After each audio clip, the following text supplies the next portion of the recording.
দর্শক বন্ধুরা, তোমরা সবাই কেমন আছো? আশা করি তোমরা সবাই খুব খুব খুব ভালো আছো। তো কথা হচ্ছে এটাই যে দর্শক বন্ধুরা, নিজের চ্যানেল থেকে নিজেকে কি কখনো স্ট্রাইক মারা যায়? এই জিনিসটা তো আমি অন্তত ওয়াইটিতে কাজ করছি, আমি যে সব জানি তা নয়, তবে আমি যেটুকু জানি যে নিজের চ্যানেলকে নিজে কখনো স্ট্রাইক মারা যায় না। আচ্ছা, যিনি বললেন তিনি বললেন যে এটা তিনি করেননি এবং তিনি বার করবেন, এবং তিনি বেরও করে ফেললেন। কয়েক ঘন্টার মধ্যে তিনি বেরও করে ফেললেন, কমিউনিটি পোস্ট দিয়ে দিলেন এবং সেখানে বলা হলো যে 80 বছরের বৃদ্ধা মহিলা করছে। আর তার আগে বলা হলো যে আমি এবং আমার জ্ঞান বা আমার সাকরেলদের দিয়ে আমি এগুলো করাচ্ছি।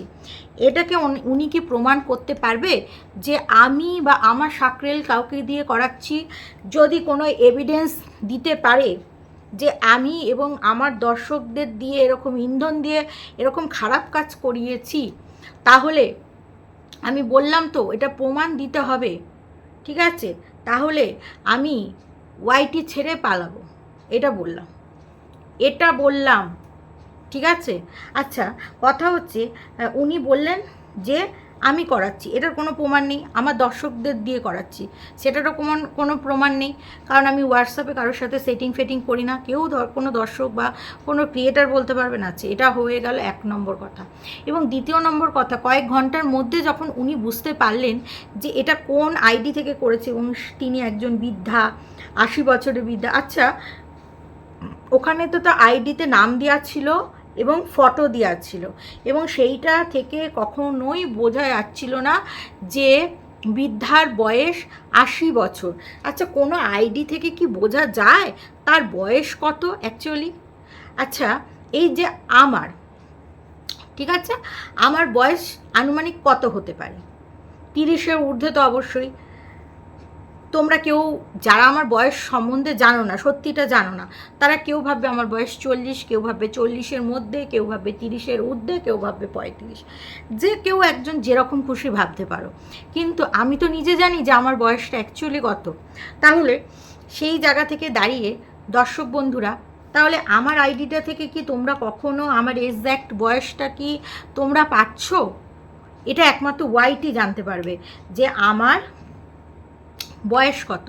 কারণ বয়স দিয়ে আইডিটা যেহেতু খোলা হয়, তো সেই কারণে ওয়াইটি থেকে আমি দেখেছি আমার জন্মদিন উপলক্ষে একটা উইশ জানায়। তাহলে এখানে যখন 80 বছরের ভদ্রমহিলাকে ধরা হলো যে 80 বছরের, তাহলে আমরা তো প্রশাসনের দ্বারস্থ হব। কারণ আমরা নিজেরা তো কাউকে শাস্তি দিতে পারি না, সেই অধিকারটা একমাত্র প্রশাসনের আছে। তাহলে যখন প্রশাসনের আছে এই অধিকার, তাহলে আমরা কেন চুপচাপ বসে আছি? মানে আমরা না, সরি, যে বুঝতে পেরেছে সে কেন প্রশাসনের কাছে যেতে পারছে না? সে তো প্রশাসনকে গিয়ে মানে ইজিলি বলবে যে দেখুন স্যার, আমার সাথে এই ঘটনাটা হয়েছে এবং সেটা এই আইডি থেকে হয়েছে। এবার বিষয়টা হচ্ছে এনার বয়সেই, এবার বিষয়টা হচ্ছে আপনি এনাকে ডেকে জিজ্ঞাসা করুন, মানে আপনি আপনার কাজ করুন, জিজ্ঞাসা করুন, সরি এটা ভুল বলছি, আপনি আপনার কাজ করুন, তাহলে তো কাজটা অনেক ইজি হয়ে যায়।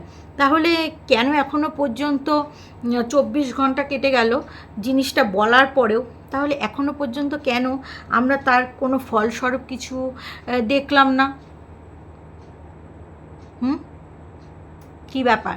যাই হোক, তারপরে অনেক কন্ট্রোভার্সি ক্রিয়েটার আছে, কন্ট্রোভার্সি ক্রিয়েটার আজকাল ছেয়ে গেছে। তো কথা হচ্ছে, যদি তুমি কোনো ভিডিও পাবলিক করো, সেইটা নিয়ে মতামত রাখতেই পারে, অবশ্যই ভদ্রভাবে, ঠিক আছে? তো একজন ভিউয়ার্স আমাকে বলছে, আমি একজনের কমেন্ট বক্সে গিয়ে কমেন্টস করেছি, একজন ভিউয়ার্স বলছে তুমি আর বলো না, তুমি কি খারাপ কথা বলো। আমি কি খারাপ কথা বললাম? এবং আমি যে খারাপ কথা বলেছি তার আগের ভিডিওগুলো দেখলেই কিন্তু বোঝা যাবে কেন বলেছি, কি বৃত্তান্ত বলেছি। সেটা গেল একজনের প্রশ্ন, আমি জানি উনি আমার ভিডিও রোজ দেখেন। আরেকজন আমাকে বলেছে দিদি ভাই যে রিপোর্ট কি করে মারে, কোথাও হয়তো কথা হচ্ছে যে আমার চ্যানেলে এসে রিপোর্ট মারবে। শোনো, রিপোর্ট মারলে কি হবে? রিপোর্ট মারলে রিপোর্টের রিজন দেখানো যাবে, আমার চ্যানেলটা একটু ডাউন হবে, বসে যাবে, কিন্তু তারপর আমি যদি রেগুলার কাজ করি সেই ডাউনটা কি থাকবে? নিশ্চয়ই থাকবে না, সেটা আরও আপ হবে দিনের দিনে। তাহলে রিপোর্ট মেরে কোনো কিছু হয় না, মানে ক্রিয়েটারকে দমানো যায় না। আচ্ছা, এটা হলো 1 নম্বর কথা। আর 2 নম্বর কথা, সে আমাকে জানতে চাইছে কি করে রিপোর্ট মারতে হয়। দেখো, সেটিংসে গিয়ে রিপোর্ট অপশান আছে, ওখানে রিপোর্ট অপশানের ওখানে গেলে তোমাকে অনেক এরকম চ্যাট দেওয়া থাকে। তো তোমার কিসের উপরে মনে হচ্ছে এই ভিডিওটা রিপোর্ট মারা যায়, তো তুমি সেটা মারতেই পারো। কিন্তু আমি কাউকে এই ধরনের কুবুদ্ধি দিই না, কারণ সবার চ্যানেলটা খুব কষ্ট করে গড়া তো, এবং কষ্ট করেই আর্নিং করে তো, তো সেই কারণে না আমি কোনো মানুষের ক্ষতি চাই না, যে রিপোর্ট মেরে ক্ষতি হোক। সে ভিডিও দিচ্ছে, আমি সেটা দেখে কন্ট্রোভার্সি করছি, সেও আর্ন করছে, আমিও আর্ন করছি, ঠিক আছে। কিন্তু কারোর চ্যানেল রিপোর্ট মারো, তার ক্ষতি করো, আজকে আমি তার ক্ষতি করব, হ্যাঁ, সজ্ঞানী সে, মানে ভগবান আমারও তো ক্ষতি করবে, হয়তো তার থেকে বড় ক্ষতি করবে, তাই না?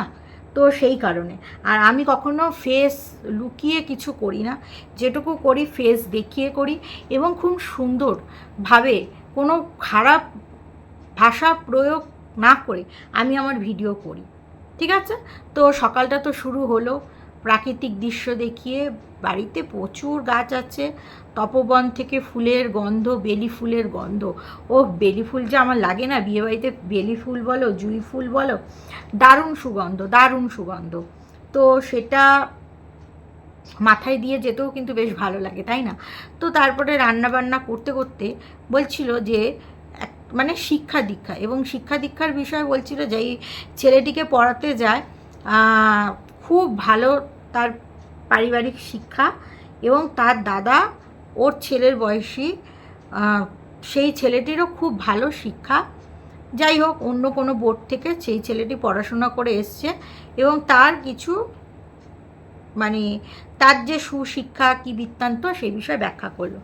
বাবা মায়ের শিক্ষা সন্তানদের জন্য প্রচুর কাজ করে, হ্যাঁ, বাবা মাদের যেরকম শিক্ষা হবে সন্তান কিন্তু সেরকম শিক্ষায় শিক্ষিত হবে। দেখবে ছোটোবেলা থেকে কিছু কিছু বাবা মারা ছেলে মেয়েদের সামনেই কিছু চর্চা করতে শুরু করে দেয়, যেরকম ও খারাপ, ও আবার কিছু কিছু বাবা মারা দেখবে সন্তানদের বলে যাও তোমরা খেলা করো বা পড়াশোনা করো বা ড্রয়িং করো, সেই সময় কিন্তু কোনো কিছু আলোচনা করতে হলে সেই সময়টা করে, মানে বাচ্চাকে তার মাঝখানে রাখে না। তার ফলে কি হলো, যেই বাচ্চাটা দেখলো যে নিন্দা করছে, এই করছে, সেই কিন্তু ছোটোবেলা থেকেই নিন্দুক তৈরি হয়ে গেল, ঠিক আছে। এবং সেই বাচ্চাটা সবসময় বড়দের মধ্যে ঢুকবে এবং বড়দের মধ্যে কথা বলবে, এবং একটা সময় এমনই হবে যে বাবা মাকে বলতে দেবে না কিছু, সে বলবে। আবার আর যেই ছেলেটিকে ঘরে পাঠিয়ে দেওয়া হলো, ছেলেটি বা মেয়েটি, সেই ছেলেটি বড় হয়ে কি করবে, যখন দেখবে যে বোঝার বয়স হয়েছে যে বড়রা কথা বলছে, সে কিন্তু কথাই বলবে না, সে কিন্তু কথাই বলবে না, সে চলে যাবে, অন্য ঘরে কিন্তু চলে যাবে। বোঝাতে পারলাম? মানে তাকে বসিয়ে রাখা হলেও কিন্তু সে বসবে না। এরকম হাজার হাজার উদাহরণ রয়েছে। এবার টুকলি বলল অনেকেই খিল্লি করবে। আচ্ছা, খিল্লি করার মতন যদি কোনো কাজ করে থাকে তাহলে কি খিল্লি করাটা উচিত নয়? খিল্লি করার মতো নিশ্চয়ই কিছু আছে, তাই খিল্লি করা হয়।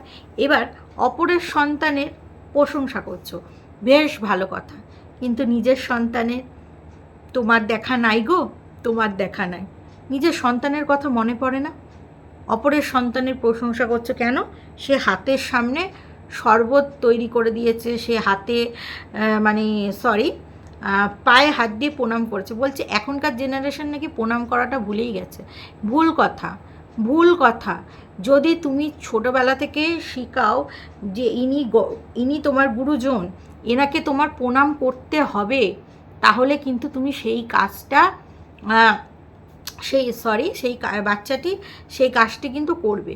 সেটা সবটাই কিন্তু পারিবারিক শিক্ষার উপরে, তাই না? তাহলে এখানে কথা হচ্ছে যে অন্যের সন্তানের ভালো দিকটা বলছে, হ্যাঁ, আমরা কিন্তু কারোর যেটা ভালো দিকও বলি, আবার কোনো সন্তানের বা কারোর যদি আমরা খারাপ দিকও দেখি সেটা নিয়েও কিন্তু আমরা অবশ্যই আলোচনা করি। কি দর্শক বন্ধুরা, করি তো। কিন্তু এইখানে কথা হচ্ছে টুকলির তাহলে মেয়ের কীরকম শিক্ষা ছিল যে এরকমভাবে পালিয়ে গেল? তাহলে কি টুকলি সেইভাবেই তৈরি করেছে? আর টুকলির ছেলেকে কেন ছেড়ে আসলো? জানে তো যে বাবা মাকে সুশিক্ষা দিতে হবে, তাহলে তো টুকলিও এখানের একটা পার্ট। আমি কি কোনো কথা ভুল বলছি? যে সন্তান গড়ার পিছনে বাবা মায়ের উভয়েরই হাত থাকে, সেখানে টুকলিরও তো নিজের দায়িত্ব ছিল, কর্তব্য ছিল যে সেও তার সন্তানকে মানুষ করবে সুন্দর করে। সেটা কি সে অস্বীকার করতে পারে? দর্শক বন্ধুরা, তোমরাই বলো। সেই দায়িত্বটা এড়িয়ে চলে এসছে, সেটাকে কি সে অস্বীকার করতে পারে? তাহলে এখানে খিল্লির কি আছে? এটা তো আমি জাস্ট বলছি, এবং বলার মতন জায়গা আছে তাই বলছি।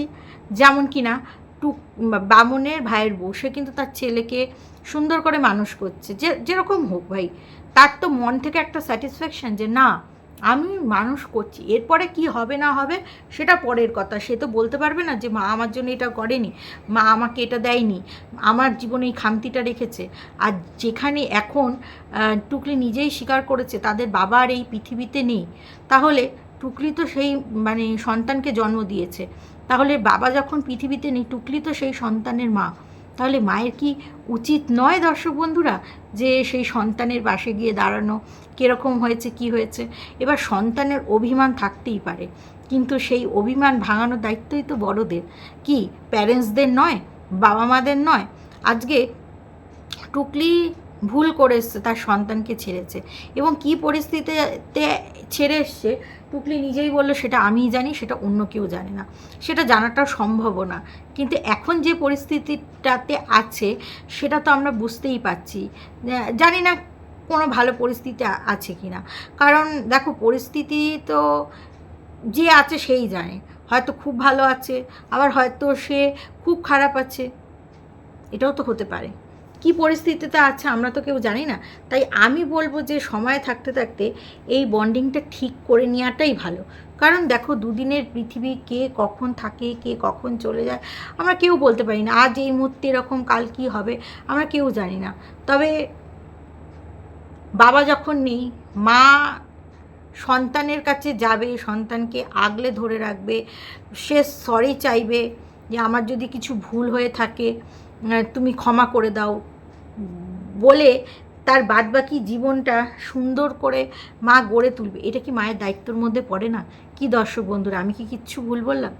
আর অনেকেই বলে আমি নাকি খুব ভুল কথা বলি। জানি না, তাদের হয়তো ভুল লাগে, কিন্তু আমি তো বলছি আমি নাকি খুব খারাপ ভাষায় কথা বলি। জানি না তা আমি খারাপ ভাষায় কথা বলি কিনা, কারণ অনেক কন্ট্রোভার্সি ক্রিয়েটাররা আছে, অনেক খিস্তি খামারি গালিগালাজ করে, তারা হয়তো দেখে না। যাই হোক, তা আমার হয়তো সেই ব্যক্তির হয়তো আমাকে পছন্দের ক্রিয়েটার না, তাই উনি বলেছেন।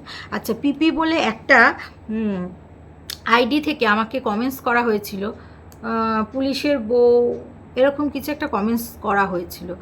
এবার তিনি হয়তো আমার ভালো ভেবেই কমেন্টসটা করেছে। আমি না সেই কমেন্টসটা ঠিকঠাক করে না পড়ে আমি ভেবেছি তিনি হয়তো আমার খিল্লি ওড়াচ্ছেন, যে হয়তো আমি পুলিশের বউ, এটা হয়তো উনি স্বীকার করছে না। তাই আমি বললাম কোনো সন্দেহ আছে, যেদিন প্রমাণ করতে পারবো সেদিন জুতো নিয়ে ঘোরবে, এরকম একটা কিছু একটা হয়তো আমি বলেছি। হ্যাঁ, এরকমই বলেছি কিছু একটা।